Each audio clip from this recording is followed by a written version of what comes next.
My mother's daughter, she was born on a Wednesday. With a sound all her own, Akua Naru is fast becoming a major force in the rap world.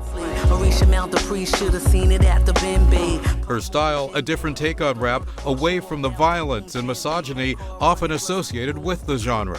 Enough is enough now. Now it's time for us to move forward and move out of these oppressive ways of thinking and being. Yo, you know, like I know what it means to be heard, if not my history shown. Trevor silence, confiscation of words. Well, my music is, some would call it progressive, black feminist hip-hop. It relies very heavily on jazz and soul. I produced my last 3 albums, so there are no samples. It's all original music, live music.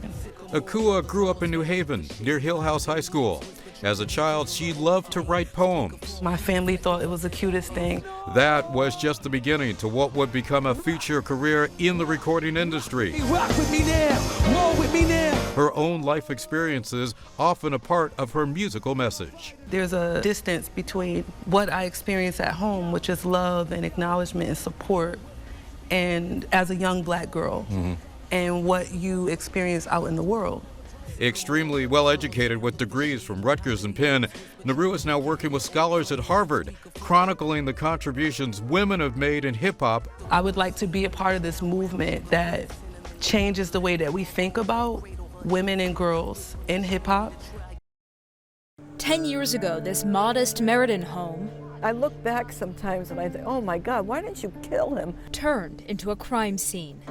He always told me that if I ever left, he would kill my whole family. And anytime he said he was going to do something, he did it.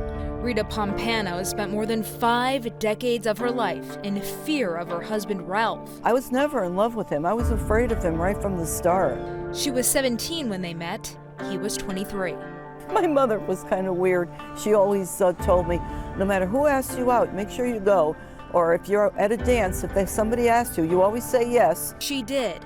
A short time later, they eloped. A few years later came a beautiful baby boy, Anthony. Throughout most of their marriage, Rita says Ralph controlled her every movement. I was totally alienated from my family and friends. Anything I enjoyed doing, I had to stop doing. Then in January of 2011, Ralph got sick and the verbal abuse turned physical. He would take me and throw me into a closet and break the closet, throw me on the floor. He used to give me a pillow and he would hand me the pillow and I knew that was time for my beating for the day. And there was just no escaping from him. When she finally did escape, he called their son to the house. Anthony went over and his father said, sit on the couch. He walked in the other room. He closed all the drapes. He turned the music on loud and he came out with a gun. And he said, if you don't tell me where your mother is, I'm going to kill you. Well, Anthony wouldn't tell him. He put the gun up to his head. He cocked the trigger. Anthony told his mom that's when Ralph got emotional and walked out of the room. Anthony saw his chance. He ran down the stairs. Halfway down the stairs, his father shot at him. The bullet went right past his head. Anthony hid at the neighbor's house. Quickly, police put out a bolo for Ralph as he drove south. Troopers caught up with him in Virginia. Ralph went to prison, but even behind bars, the abuse continued. While he was in jail, he got arrested 4 more times for trying to hire people to kill me. Ralph died behind bars in 2015. I just felt like I was safe now because he couldn't hurt me anymore. Even 6 years after his death, Rita uses door security bars, but she's finally living the life she wants to live. I want to try to help other women. She writes every day and even published 2 books.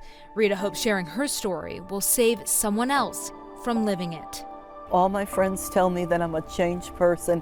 I'm leading my life the way I want to lead it. You're looking at live pictures of the World Trade Center. That is Tower 1 on your screen right now. Kim was in Connecticut and she called that a plane hit the World Trade Center. And I put this little junky TV and I see the smoke coming out. Went on the roof, and this is like a 18, 19-story building. Went on the roof, and that's when I actually saw the second one go down. And that was not easy. Now I see people coming in, they look like out of some sort of a scary movie with white powder on their face. Firemen, office workers, still remember a lady, I thought she was blonde, but she had black hair. It was just turned, this white dust on it. I'm standing on 34th Street and I see these 18-wheelers with flatbeds with the injection molded coffins coming in, going towards Javits Center. I still remember the colors, they were mostly gray, some of them were blue. And this was it was unbelievable. This was so surrealistic, streets empty. As soon as I saw the second plane hit, I knew that it was definitely terrorism. I had a lot of friends in the Israeli army who were New Yorkers now, but had been in the Israeli army. And I was just like, from hearing their experiences and stories, I was like, oh yeah, this is terrorism. This doesn't just happen. Excuse me, you guys gotta back up, okay? Please, please. I think after 9/11, I think that my sense of security was definitely gone living in the city. I was working in television production. I was headed in the right direction career-wise and everything. And so we made a major life change, by coming here to Connecticut. I got kind of kicked out of my home. I think that if 9/11 had not happened, the furthest we would have moved would have been to Inwood, uptown. I don't think we would have left Manhattan. I think we'd still be there. These young girls in Bridgeport captivated by an inspiring guest. You can do anything you want. Even though they are too young to fully grasp the story of the woman sitting in front of them, her name is Beverly Bass. I always wanted to fly the biggest airplane. Her love for aviation as a child turned into a career as a pilot. But at first, nobody wanted to hire her because she was a woman. My first flying job, I flew bodies for a mortician, $5 an hour. Bass would eventually land at one of the biggest names in the business, American Airlines. And I got hired by American as their third female pilot in 1976 and became the first captain for American in 1986. The first female captain in an industry dominated by men. She would go on to fly one of the biggest passenger jets, the Boeing 777. And then came her most difficult flight yet. Oh my God. Oh my God. 2 airplanes have crashed into the World Trade Center. Captain Bass was at the controls of a packed plane flying from Paris to Dallas. We learned that an airplane had hit the World Trade Center, never thinking it was an airliner. As the tragedy unfolded, U.S. airspace was shut down. Dozens of international flights diverted to Canada. Captain Bass delivering the horrific news to her passengers. So I said, ladies and gentlemen, this is Captain Bass. There's been a crisis in the United States. All of the U.S. airspace is closed. And we'll be landing our airplane in Gander, Newfoundland. Captain Bass's plane, one of 38 jumbo jets to land in Gander that day. We landed in the tiny community of 9,400 people, and we were nearly 7,000 passengers and crew, and we stayed for 5 days. The town sprang into action, providing shelter, food, medicine, and clothing for all the people who arrived at their doorstep, serving as a bright light on the darkest of days. Captain Bass would eventually continue on to Dallas, she and her crew snapping this photo before leaving Gander.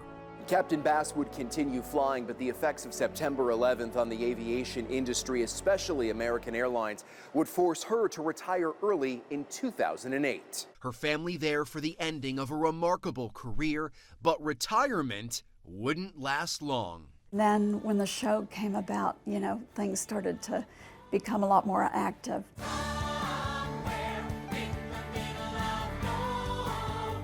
Yes, a show, the Broadway hit Come From Away.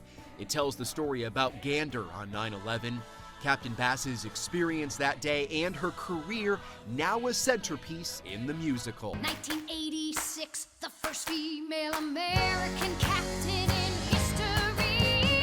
The first time I saw the play, I had no idea what it was about. Now my life has truly become an out-of-control whirlwind, but It's all very good stuff. Thank you. You're welcome. Captain Bass now details her years of flight on the pages of a new children's book called Me and the Sky. I don't think pilots really get scared because we're so well trained. Reading to the kids at the Achievement First Bridgeport Academy Elementary School.